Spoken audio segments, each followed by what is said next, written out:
They enjoy the moment and they just have a better work-life balance. And I wanted to get out of the rat race. I wanted to get out of the hustle. I felt like when I was living here, I was working so hard and not really seeing the fruits of my labor.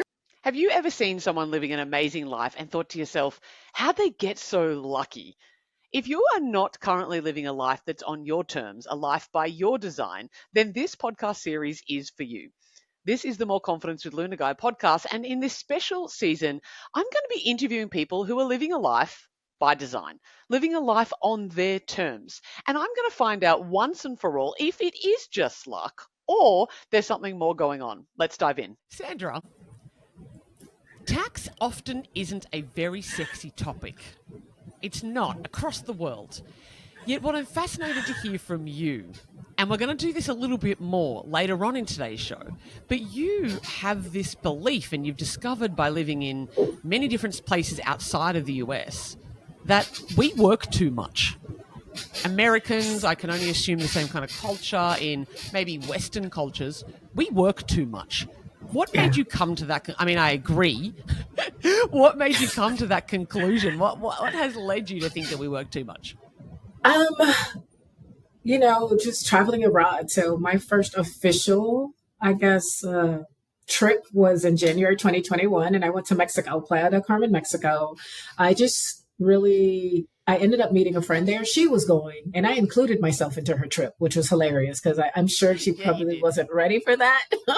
I was just like, well, nothing's holding me here in the States. Why not try somewhere else? And, I enjoyed it. I enjoyed how people were enjoying their lives. They were enjoying their day. They weren't in this rat race that we, kind of do in the United States from 9 to 5 or 9 to 9, 5 to 7 days a week.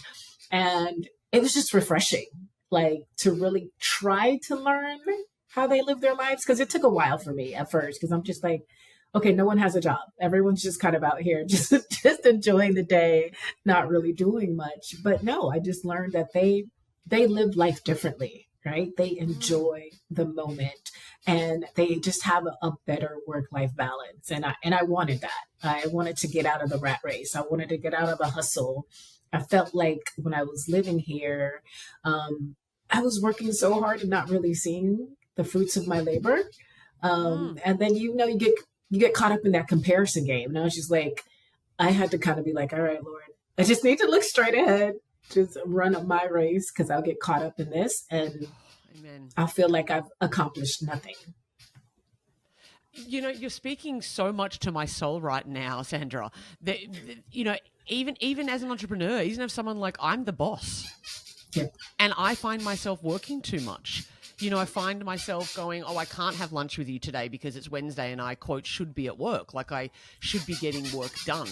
Despite, any factor that it's like, well, have I made that sales target? Providing that my bills are paid, I get that. But there's always seems to be another layer of, okay, well, now I need to be a 6-figure coach. Now I need to be a multi-6-figure coach. Now I need to be a 7-figure coach. And there's always this kind of make sure that my courses are selling out every time. And how do you think that it's take a breath. How do we take that breath and take wisdom from perhaps other cultures that, I'm going to say it, that don't worship money and success the same way that we do in our cultures? We got to get outside of our box. And unfortunately, a lot of people don't do that, right? When they do travel, it's kind of this luxury type travel, which, listen, that's all fine and dandy, right? But if you want to see how other people on other parts of the world live, you kind of got to interject yourself into that local living, right? Get an Airbnb, see how they live, see what they do. And for me, that's what it was like. Every time I leave and come back, I learn something. When I was in Colombia, they have 2-hour lunches, and people are out just enjoying the day, having a good conversation, having a glass of wine, but they're still working, right? And I'm just like, 2-hour lunches? Yeah, we don't do that in the States. It's 30 minutes to an hour, and you're pushing it if it's an hour, lucky. Right? Right. You're probably getting calls and emails, and a lot of people are eating that at their desk. Exactly. Or they forget to take lunch, right? Because they're so caught up in the workload of the day.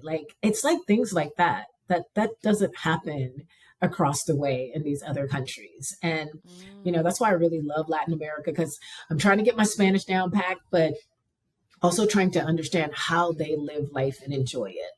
And unfortunately, we just got to get outside of our box. And social media doesn't help either. Okay. It really doesn't.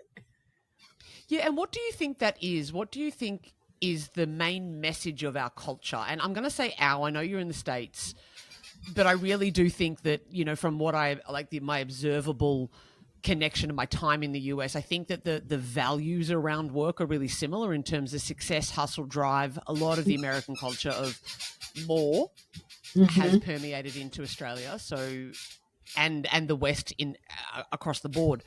Right. What do you think is at the essence of that? Like, what do you think has caused us to be so driven by productivity? The media.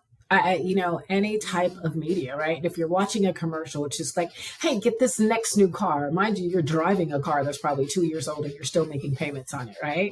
Or your neighbor shows you that, hey, we're going on vacation here, or they're doing that, or they bought a bigger home. We just get caught up in what everyone else around us is doing, that we want to kind of be on that level.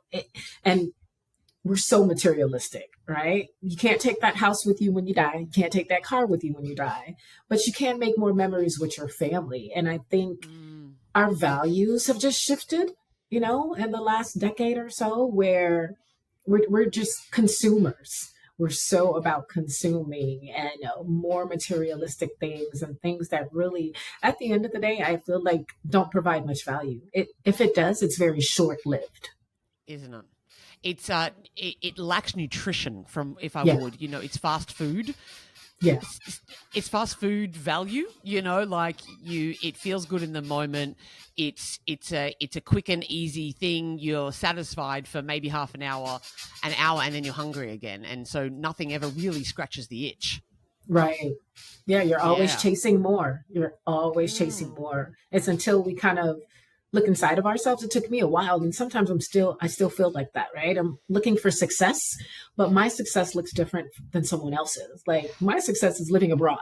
That's what, I am going to consider my success being able to have work-life balance, being able to have a community, being able to walk more, eat fresher foods, live a longer, peaceful life. That's what success is for me. Yeah, and I think that gosh, this is important, Sandra, to reframe or to define what our own version of success is. I have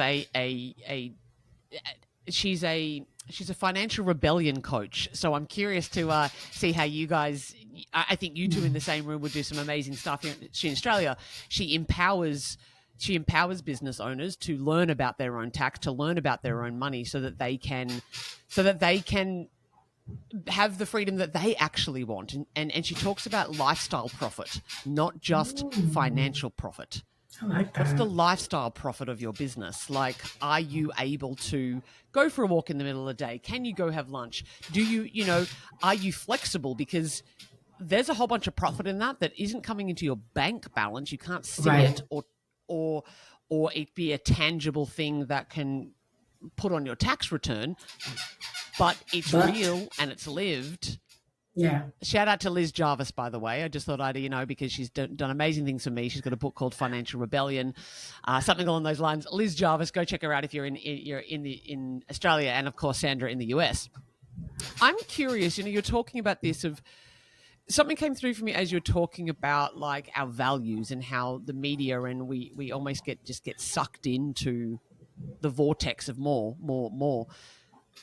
And we do, like, even when we're conscious about it, like I can hear that you get sucked back in, right? Like, do you find it more, you get sucked back in more when you're back in the US? Oh yeah, definitely.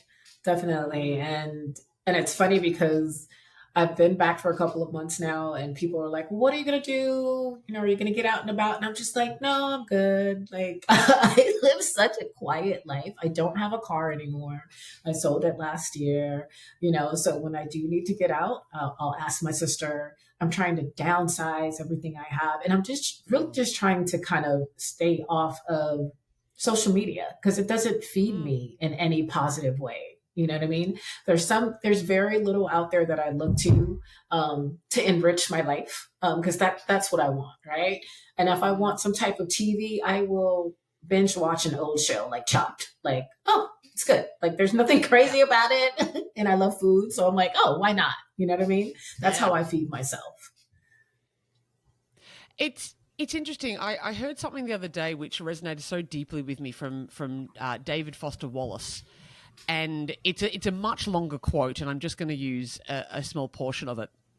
But effectively, he says we are a worshipping species. As humans, we are worshippers, and it's not whether or not we are worshipping; it's just what we worship. And I'm wondering, what do you think in our cultures, America, Australia, the West, what are we worshipping, do you think? And what could we be worshipping that would add more flavor to our meals, so to speak? I mean, we're worshiping money. We're worshiping certain people. We're worshiping materialism.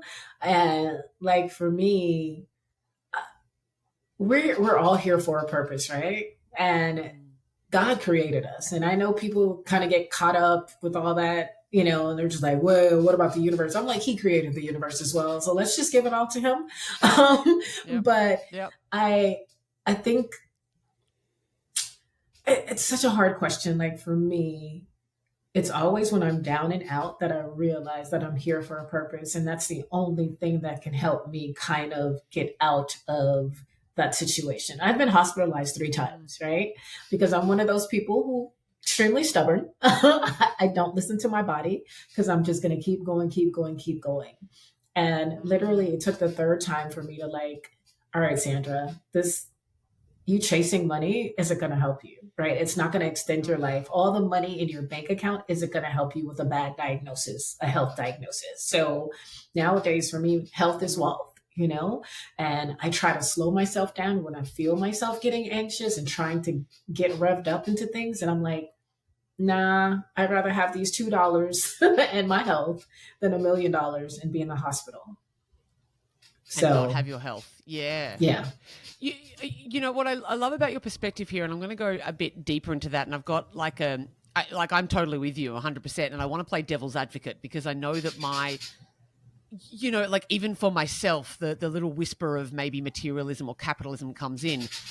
And I love your point of view here, Sandra, because you're a tax strategist. Like in the US, you're a digital nomad and a MoneySmart Travelnista, right? So you are passionate about helping women and entrepreneurs manage their taxes, especially for those who are traveling abroad from the States, running 6-figure professional service businesses in the US. So your goal is to help them to take the anxiety out of taxes and stop them from overpaying, right? Right. Happy days. You have combined taxes and travel. What I love about your viewpoint here is that you were talking about, you're in a finance sphere. You're in a finance sphere saying that health is wealth. You're in a finance sphere saying to us that the most important thing is, you'd prefer to have $2 in your health and $1 million and none of that. There's the little devil's advocate goes, but don't we need to set ourselves up for our future? Because that's part of the narrative, right? Part of the maybe the fear narrative that gets put in is that we need to protect ourselves for the future because there's going to come a time where maybe we can't work, or there's going to come a time in the future. So it's the narrative that I often get sucked into, and I don't know if I'm getting sucked into it or whether or not I ought to pay attention to it, is the idea that there's some time in the future to which I'm going to have to pay for. So I have to work really hard now before I enjoy my life so I can get to said golden goose in the future. What are your thoughts on this? It's all about balance, right? So let's just say you put in all this hard work and you don't really enjoy your life and then you die tomorrow. So you're planning for a future that you don't even know you're going to have, and I've seen people, my age or even younger, like just hustle. and then didn't even really get to enjoy it. So like me and my sister have this conversation a lot where it's like, man, do we YOLO or do we really plan for the future? And it's really is a balance. I'm going to do a little bit. I'm going to enjoy myself, and I'm going to try not to feel guilty about it, because that's another thing, right? We may do it, but then we're like, oh my gosh, I should be saving this money, or I should be investing this money, or I should be working. But today is all we have. This moment is all we have. So it's really sitting with yourself and really trying to find the balance, and trying to live without regrets. That's a whole nother thing. Like I have come to the point in my life where I'm just like, no more regrets. I'm going to do this. And if I fail, at least I can say I did it. I tried it, and I can check it off my list. Absolutely. Leave no stone unturned that you want, that you're curious about overturning. Exactly. You're not going to turn over every stone in your life. Right. Because you're drawn to natural things. Like I've never been interested in accounting or tax.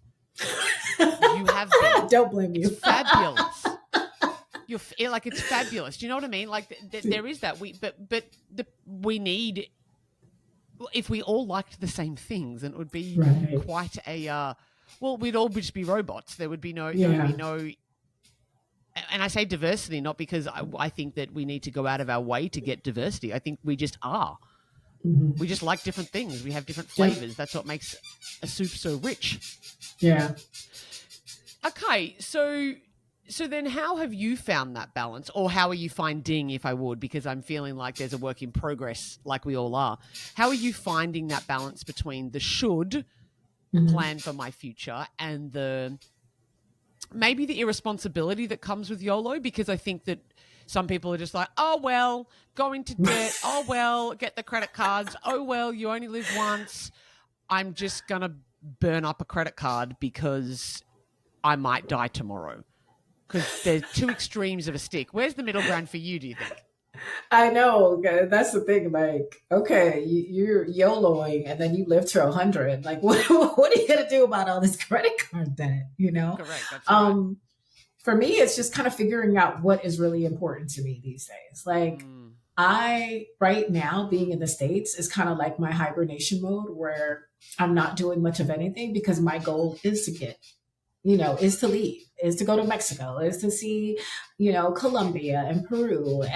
But I'm still enjoying the day. Like, I don't need to YOLO in Miami. I'm born and raised here. So not much has changed except the prices. Right. and it's so funny because when you travel and then you come back to the States, like my mindset is just like, oh my God, it's $20 for this one drink.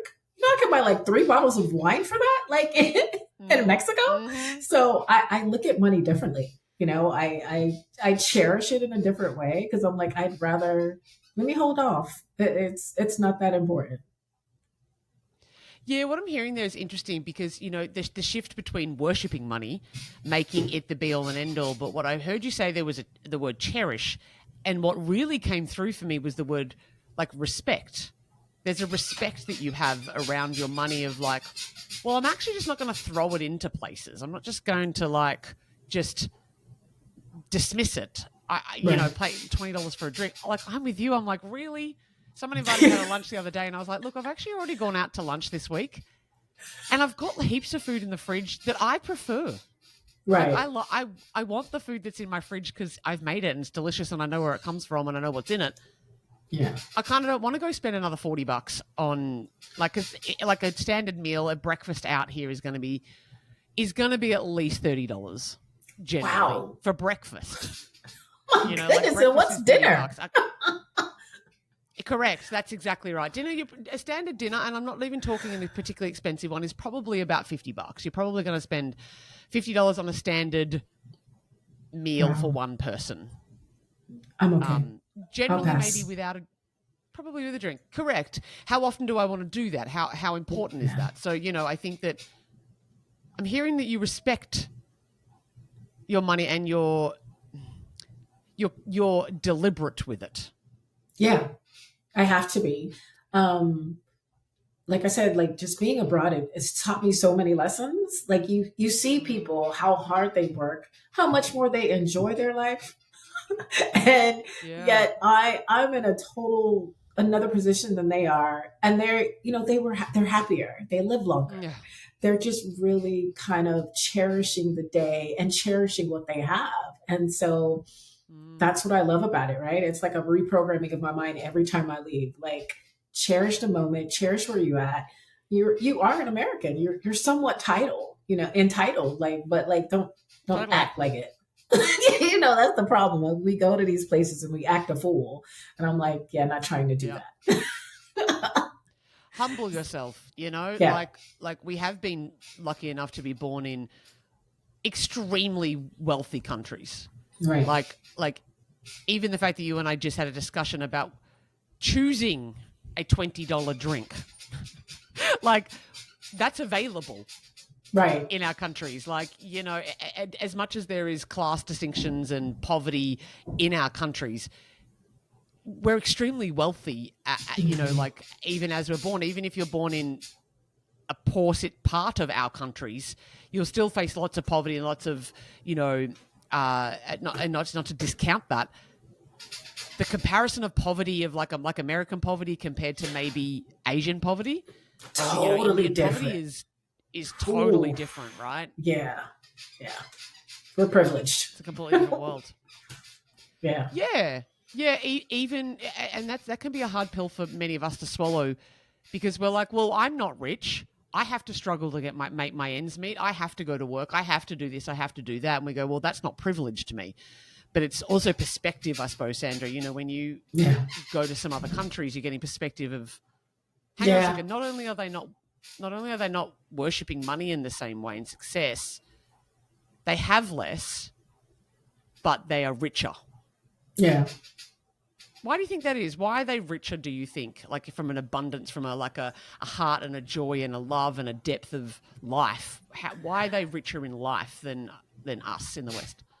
I mean, because, they don't have that foundation that we have here, right? We are a quote unquote rich country. Like, we're in these rich countries and there's so much more distractions. You go to these other places, people aren't really consumed with electronics and certain other things. Like, they're in the day to day, and they don't have things available to them.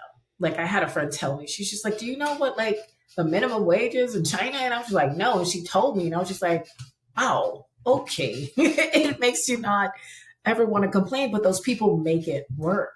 You know what I mean? So it's just, I don't know, just a different perspective, a different way of how these countries like maneuver and work. And I guess that's it. Like, all I know is the US and how it operates. So when I go to these other places, I'm trying to understand, well, how do you guys survive? How does this work? And I just kind of watch, I have conversations with people, and it's just, it amazes me, how at least they appear that they're joyful and they're thankful for what they have and they're enjoying their lives.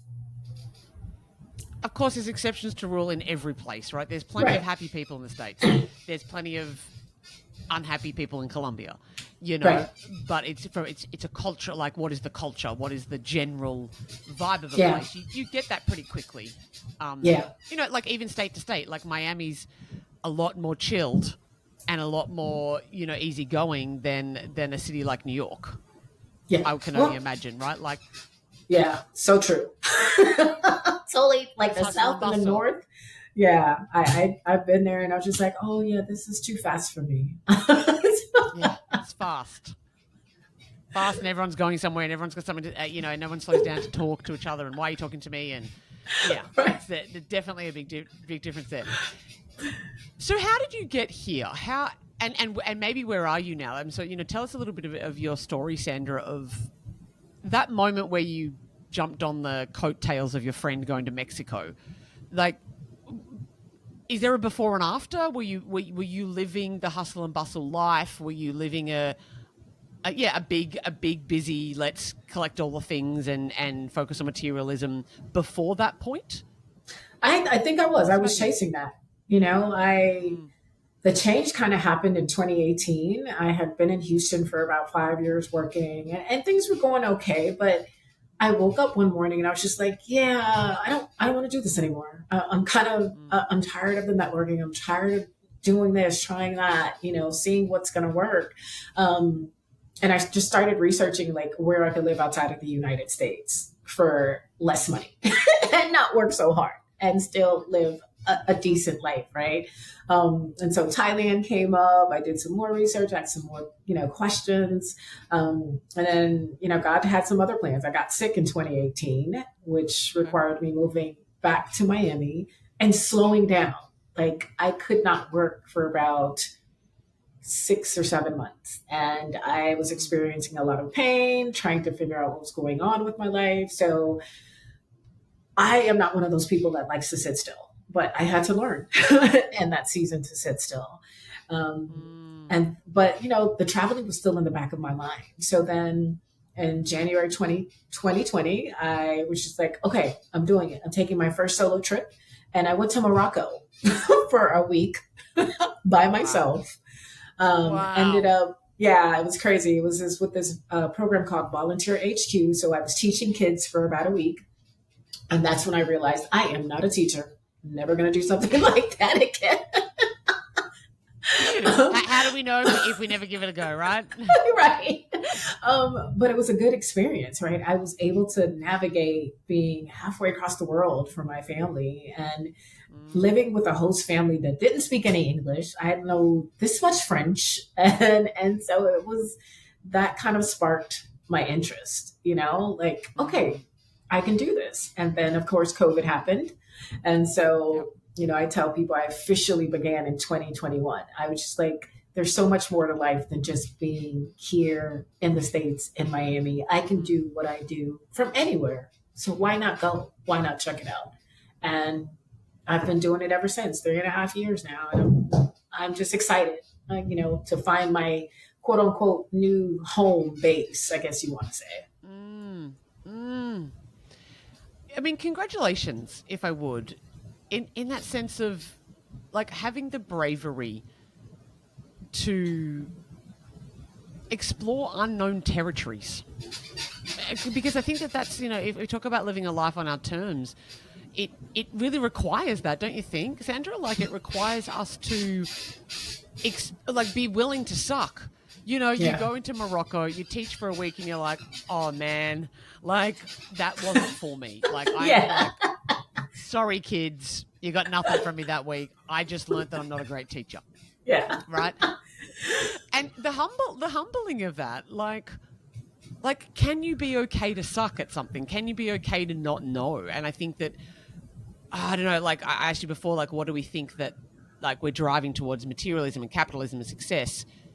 I wonder how much we are worshipping certainty as well. Like we need to be, like we can't look a fool. You can't get it wrong because what happens if Sandra's going to go off to Mexico and, what a stupid idea that is. It's never going to work. Have you got any pushback from anybody in your life or in your circles that maybe have tried to discourage you from doing what you're doing? Oh yeah, definitely. And it's hilarious to me when people are like, oh my God, Colombia, like, is that safe? Are you going to get kidnapped? Like, what about the drug cartel? And I'm just like, have you been? Like, unless you've been, I don't want to hear your opinion, and we can't trust the news. You know what I mean? So like all these places, Amen. Of course, the news will make it look like, oh my gosh, it's level 3, don't go there. And then I get there and I'm like, what are they talking about? Like who's reporting this stuff? It's just not valid. And so for me, very few people know what I'm doing and when I'm traveling or where I'm at, because I don't need the naysayers.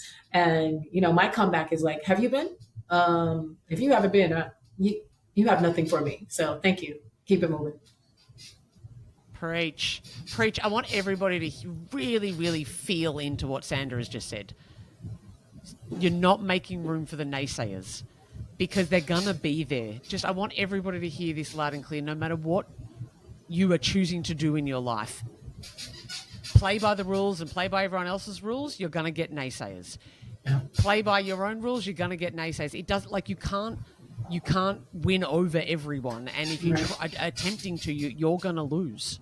Yeah. In terms of just your own fulfillment, your own desires or your own purpose, as you say. And what I love what you're saying is, if you haven't been to Colombia, don't tell me about Colombia. Right. Unless you've got a really good, like, someone on the ground there, like, you better be able to back what you've, exactly, like, why you're naysaying to me. Like, I would often say this, like, don't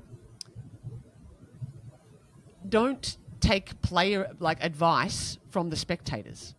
Oh, that's good. If you're not in the arena, if you're not playing this, Brene Brown talks about this. If you're not in the arena getting your face muddied, if you're not taking the risk to get, pummeled in the arena, I don't want to hear from you. It's really easy to yell from the spectator stands. That's so true. So true. So how have you handled that? Like, in terms of a personal thing, I know that a lot of listeners would be sitting here going, I don't know if I could say no to my mother if she's the naysayer. Like, I don't know if I could, go against the norm of my family. Because often that's the case. The naysayers might be strangers, but often it's our closest people to us. Do you care to share about how someone might like, or from your experience, how someone might be able to deal with the close people to us who are just trying to keep us safe? They're just looking out for us, got our best interests at heart. Yeah. And it's funny because it has been my mom, right? When I first started, I hate to say it, like, I had to tell my therapist, I was just like, I have to lie to her. I can't tell her the truth because I already know what she's going to say. And I'm just like, I'm not in the mood for this conversation. Like, you're not going to worry me to death. You're not going to do all this craziness. We're not doing it. Like, there was one point in time when I left my mom's house and she was like, we're going to talk every day. And I was just like, oh, no, we're not. No, that's not healthy for me. Like, we're going to talk once a week. If you want to call, that's fine. But my boundaries are here because I know how to deal with you. So, I've eased into this. Now my mom is just like, well, when are you leaving again?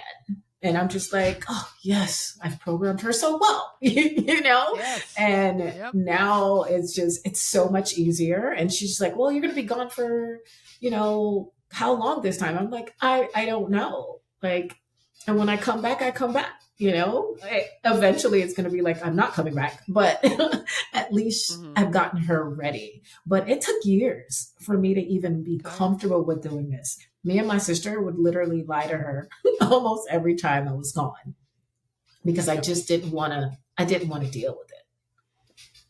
Yeah. And it's interesting you say that. And thank you for sharing so candidly too, because look, I don't necessarily see that as avoidance. I heard you say, I because I don't want to deal with it. You also understand that the unnecessary stress that puts on her at that time. And me, like she's stressing me. You, correct. She's stressing you out. She's gonna project all her fear, and I think that particularly when we're pursuing a path, for anyone out there who's like, oh, maybe I want to start a business or do a side hustle, or I'm looking at doing something differently. People are going to be, quote, worried about you, and so I advise, and I'm sure you're saying the same thing here, Sandra. Be selective with who you share your news with. Yep. Because even now, I would imagine that people are waiting for you to fall, aren't they? Like, they're waiting for you to come back to reality and realize that you can't just go live in Mexico and have a good life, and you can't do that. How dare you? Do you find that as well? Like, people are expecting you to fall? If they are, they're not telling me. Well, like I say, I don't really share what I'm doing with a lot of people. They find out if they call me, right? And they're just like, where are you? And I'll tell them. But yeah, I don't, it's like I don't care anymore. The older I get, the less I care about what other people are saying. Live your life, let me live mine. Yeah. What do you reckon's been the catalyst for that? Because people will often say to me, I teach confidence, self-esteem, becoming your authentic self, having the courage to do the things that you're doing, talking about Sandra. That there's an assumption that I often see happens that you'll just automatically care less what people think the older that you get. But in my experience, that's not always the case. In terms of my clients, I have 60, 70-year-old clients, 50-year-old clients who very much still care what people think. What do you reckon has it been for you? Like, I feel like there's some deliberate choices that you've made, or there's a mindset that you've had around that. What do you think that is for you? Um, Changing the people that were around me. Amen. I mean, birds of a feather flock together. So I don't Do. want to be lumped in to all these Debbie Downers, right? I want people that have big dreams, that have vision, that want success, but not what the world says is success. And so that's what I love about like these last 3.5 years. I have like a different tribe, right? Our conversations are like, well, where are you going next? And how can I help you? How's business going? How can I pray for you? It's not like, oh my God, I'm so scared for you. Like you shouldn't go and you shouldn't do this. Like I don't have those people in my life. And if they are, they're not saying it to my face. And so I think changing our surroundings, right? We can't get better if we're stuck in the same place. It's like insanity. You're trying something new, but you're not doing anything new. Yeah. So that's the biggest thing. Yeah. And because birds of a feather flock together, we can only fly as high as the flock that we're hanging out with will, because the flock, the herd, we are literally herd creatures. As humans, we're herd creatures. We need to be in like herds together, and there's a certain safety that comes in the numbers of that. And so if everybody is sitting around complaining about their life circumstances and how the government sucks and et cetera, and you can't get ahead, then you start having another conversation, they don't want to hear it. Right. They're going to start to try to correct your behavior. No, Sandra, you don't know. And they're going to want to bring you kind of, I don't want to say back down, but they don't want you to rise, right? Because then that would force them to. So collectively, you generally just get lumped in. So they first try to correct the behavior, and if they can't, they reject you. Right. And I think that people find that difficult. Have you had, in that change of the people that you hang out with, your tribe, was that deliberate? Like, do you have moments where you recognize like, oh, those people or this group of people or that person I need to stop hanging out with, or did it happen more naturally? As my interests changed, people kind of started to fall off. And I'm one of those people, I don't want to say block people, but I stopped reaching out. Like I notice we talk about different things. I don't want to hear you complain for 30 minutes, especially if we've had the same conversation the month before or the month before or the month before. I mean, we prayed about it. You say you want to change, but you don't change. I'm like, listen, it's enough stress in the world. I am nobody's mama. Like, so I can't help you if you don't want to be helped. Amen. So, yeah, I'm hearing a consciousness in that. Yeah, they kind of fade away. You stop reaching out. You stop investing in the relationship. There is a sense of you going, you've got a growth mindset, would you say? Yeah, I have to. Like, if I didn't, I would have never left for Mexico. I would have listened to what everybody was saying and then been miserable on the inside, knowing that there's more out there for me. And like, the older you get, like for most of us, we don't want any more regrets. Like, I'm going to do this. And if I fail, at least I fail forward. Yep. Correct. At least I can fail into the grave going, man, I gave it a red hot shot. I gave it a go, because that's the thing. The regrets of the dying is that I just wish I had the courage to give it a go, because at least you knew. Because what if it worked out? Exactly. A whole life worrying about whether or not it wouldn't work out, but what if it did? Yeah. And you could have a whole different life. Yeah. Tell me, how has faith and your relationship with God impacted these kind of, well, your life in general, but the last few years especially, if at all, in any kind of meaningful way? Oh man, so many ways. I think for me, dealing with my health, it's always been something most of my life. And so I remember about 10 years ago, it was 10 years ago, I was released from the hospital after being there for about a month and a day. Doctors didn't know what was going on with me. That was like the scariest time of my life, because people were looking at me like I was a dead man walking. They didn't know what was going on. Because you nearly died, right? You were on a ventilator. You nearly died. Yeah. Yeah, it was crazy. And I had like 9 doctors at the time. And they're like, imagine like people looking at you like baffled. They don't know what the hell's wrong with you. You know, in those moments when I felt alone, didn't know what was going on, like he always made a way. He showed himself. Like, I remember one night I was crying because I was just like, oh my goodness, what did I do to deserve this? You know, we go through these thoughts like, what did I do wrong? Why is this happening to me? And a nurse came in and just really consoled me, you know, and she prayed for me and she encouraged me. And I was just like, at that moment, I was just like, okay, so you are here with me. This is still hard, but you are here with me. And so I just tried to, I tried to change my mindset, right? I was constantly listening to music. Like for me, music has been my go-to. That is how I get replenished. That is how I know he's going to come through because he did it before. And so, you know, the last 10 years, I've seen God show up in ways that I'm just like, wow, you know, and for me, I want to live in the moment, like not be like, oh my gosh, he did that yesterday, but be like, I see you right now working in my life. I see you providing. I see you making a way. And so I'm just thankful because for me, I don't think I would still be around if it wasn't for my relationship with God. Yeah. Beautiful. Oh, what a testimony. Thank you for sharing. You know, I think that whatever people want to call that, you know, for me, my relationship is with God, and it's the same with you, Sandra, you know, and I think that people might have a faith in a higher power, whatever it is, you know, for me, I'm like, lean into that. Yeah. Like lean into that. And if you're sort of sitting there going, oh, well, I don't really know what that is. I really encourage people to explore it. Yeah. Like, go looking, like seek and you shall find, you know, go looking. I can only encourage you. If people are sitting there going, I don't know my purpose. I don't know that I want to not live in the States and move to Mexico and live a half life, you know, like a half life in the sense of I don't have to work so hard. Right. Learn a different language, you know, like I don't know what I want. My recommendation there is like go within, like seek that higher power, whatever that happens to be for you, and explore it deeply. Like face it. What would you say for those people who are like, I wish I knew what I wanted. Sandra seems to know what she wants. I don't know what I want. Where do I start?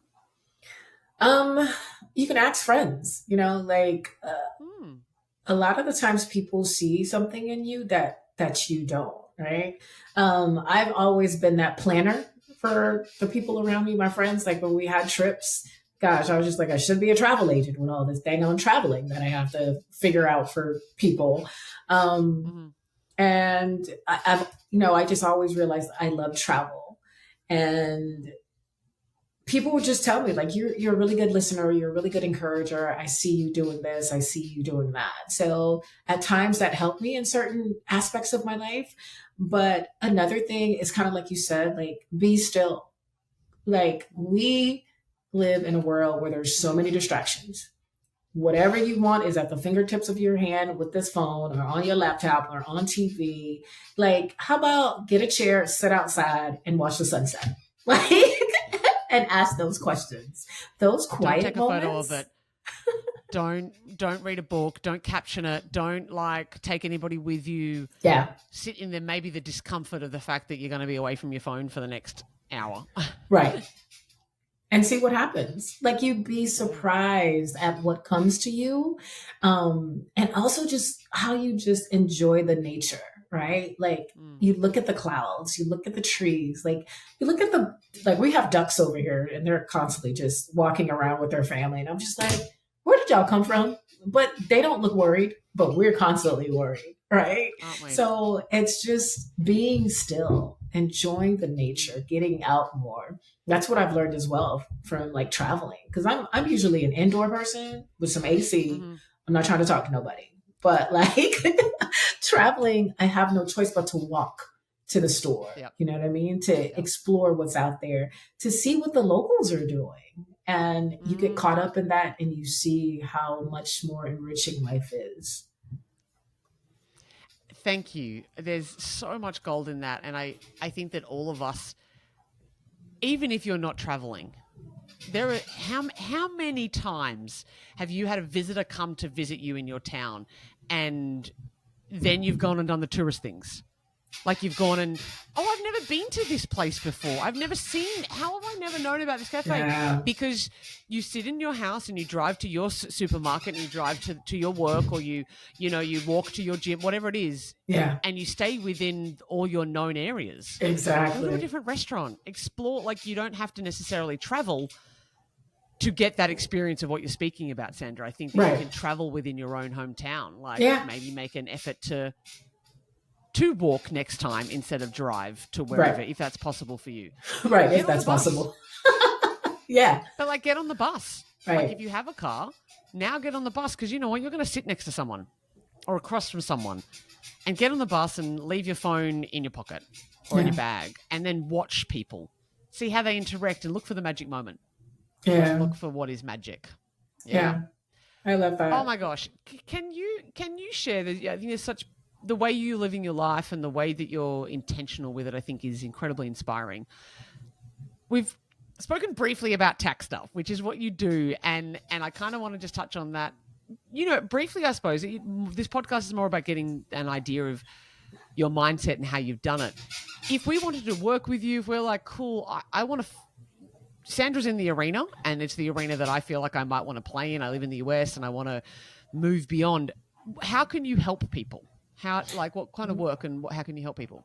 Well, for me, it's tax planning, right? So it's having a relationship with your money, have a relationship with your taxes. I tell people when we work together, it's a year-round process. It's not just from January to April that we're filing, because I want to maximize. I want to help people maximize, their refund or owe a lot less, because the IRS is out here. And let me just tell you, most of us are overpaying unconsciously, or we're just not getting enough help. And so my whole thing is just really helping, like you said, take the anxiety out of taxes. No one likes taxes. Mm-hmm. No one. I don't like taxes, and I do this. So it's just one of those things, just taking one less worry off of people's back, because it's something that I do, and I do enjoy it. And it's kind of like built into my lifestyle of travel and tax. You know what I mean? Two things that I really enjoy. And can I also say to anybody kind of listening that's like, oh, it's overwhelming, because a lot of, especially women, will just be like, oh, it's too hard. Can you, from your experience, does it have to be complicated, hard, and overwhelming? No, it doesn't. And here's the thing. We all just need to stay in our lane, right? Stop trying to do something that you were not made to do. Fabulous. I am not a marketer, or I'm not a podcaster like you. I couldn't have a show all the time. And it's not something that, I would want to do. But taxes, I stay in my lane. I know what I know, and I know what I don't know. And I think a lot of us just need to be able to say that and do that. And work with the people who do know. Right. To help benefit you in the long run. Yeah, because you're saving time, energy, and money. Yep. By investing in somebody else's knowledge and wisdom and aptitude, because you don't have an aptitude towards that. Right. If you don't have an aptitude towards it, I think that there's a culture that sort of says strengthen your weaknesses. And to a certain degree, yes, I think that there is a certain degree, particularly in business, you're going to have to strengthen weaknesses that, that you can't outsource. Mm-hmm. But I also think that let's triple down on our strengths. You get so good at it that you're the best you that you can be in it, rather than trying to go ahead and figure out how to make yourself a better podcaster. If that's not necessary and it's not where your heart sings, don't go figure it out. Don't worry about wasting that time on that. Become a really good tax agent. I mean, you hit it on the nail, right? Because time is something we can't get back. And I am so guilty of that. When I first started, I was trying to do all the things. It used to take me 3-4 hours just to do social media posts. And then I was just let me just hire someone. And literally within an hour, she was just here go all your posts. And I was just why the hell didn't I just pay you in the first place? Because now I can't get back those 3 hours that I spent trying to finagle something and put it together. And maybe in a year's time, you can take the 3 down to 2.5 or to 2 or to 90 minutes, but you still won't enjoy it. It's still going to be arduous for you. It won't be easeful for you. And there's literally a writer and graphic designer there who knows how to do it and pop it out in 2 seconds. Exactly. And get your message across. Yeah. That's a win as far as I'm concerned. Yeah. The last 3.5 years, you've been traveling through Latin America in search of a home outside of the US, and it's awesome. You want to become fluent in Spanish. Mm-hmm. And to that, I would say, yo también. Yeah, sí. Sí, un poquito. Estoy aprendiendo español también. Sí. So whenever you want to, and for the sake of the audience, so if you ever want to jam in Spanish, I'm always up for that, Sandra. We don't have to do it on the podcast, but hey, if you want to do that, that's great. I'm totally up for it. You are team boycott cold weather. I love this. You believe it's all about the warmth. Life's too short for layers. I think that's awesome. Life is too short for layers. And when I read that in your brief here that you sent through to me, life is too short for layers. I felt that on so many layers. It sounds funny because I'm like, yeah, it is. Like it's cold. It's winter here at the moment. I'm coming into like spring. And it's early morning and it's a cold day. And I'm like, I have to wear layers, right? And I saw that and I was like, also, how many layers of expectation are we wearing? How many layers of shoulds are we wearing? How many layers of other people's viewpoints and perspectives of how we should be living our life are we wearing? Let's break beyond our conditioned layers and our programmed layers and just get to the heart of what's really true. Life's too short for them. Oh my gosh, that's so good. I never even thought of it like that. All the layers. Let's get rid of all of them. Life's too short. Oh, wow. So true. Sandra, it's been a pleasure having you here. If people do want to find out more about you, I'm going to put it in the show notes that you have a website that they can go check. And you have a bit of a Travelnista tax cheat sheet. Is that right? Yeah, I do. They can check that out. And if they, just want to have a conversation, LinkedIn is the easiest place to find me. I'm the only Sandra Morno on there. Perfect. How easy is that? We'll put it all in the show notes, so that's really easy for everybody to connect.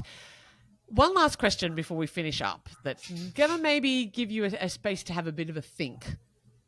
If you could sum up living a life on your terms in just 5 words, what would they be? Oh, my goodness. Oh, my goodness. That's 3. No, I'm kidding. No. Oh. 5 words, living a life on my own terms. Wow. I'm a little stumped. They could be individual words. It could be a sentence. It could be, like words of encouragement around that. Like, it could be like, well, what do you need to have? Like, what are the qualities? Are there 5 qualities that you need to have in order to live a life on your terms? Okay. I could probably give you qualities because a sentence or a phrase I can't think of. Strength. You got to be fearless. You have to have peace within yourself. Strength, fearless, peace, inner peace. Mm-hmm. Confidence, definitely. Yep. And I don't know, be willing to fail. Like I have failed so many times. That it's outrageous that I still do what I do, honestly. But I'm like, you know what? If I would, all the successful people that I've ever studied, looked at, interviewed, spoken to, they will all say, I've just failed more times than most people have. Yeah. The more you fail, the more you'll succeed. Yeah.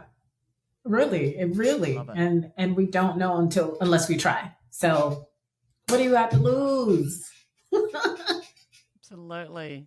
Go get it, because you never know when this ends. And we've only got this one shot, so let's go get it. Yeah. It's fabulous. Sandra, it's been an absolute pleasure having you here.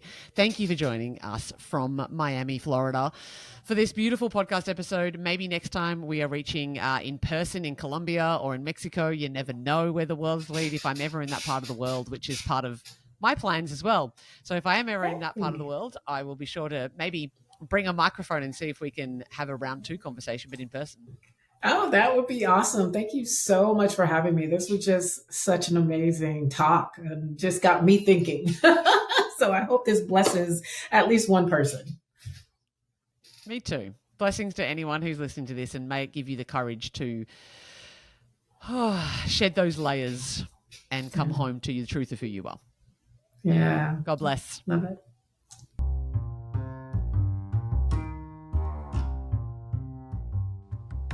Thank you so much for listening to the More Confidence with Luna Guy podcast. I hope you feel more confident, more self-assured, and ready to go tackle the world's problems and maybe kick ass in some of your dreams. If you haven't already, I would love for you to like and subscribe, follow, and maybe leave a review so that other people know how to find this awesome podcast too. If you're wanting to sink your teeth into something even more juicy, my #1 best-selling book, Perfectly Imperfect, Your Complete Guide to Loving Yourself and Loving Your Body, is now available on all good bookstore sites, both in print, digital, and I narrated it for Audible as well. If you think that coaching or maybe one of my courses is for you, why not head to www.moreconfidence.com.au and get in touch and see if we can talk. And of course, you can find me all across the social medias. That's Facebook, Instagram, TikTok, Twitter, YouTube, which is where you're probably listening now, or maybe even here on the podcast platform. Sending you big love and wishing you a beautiful day.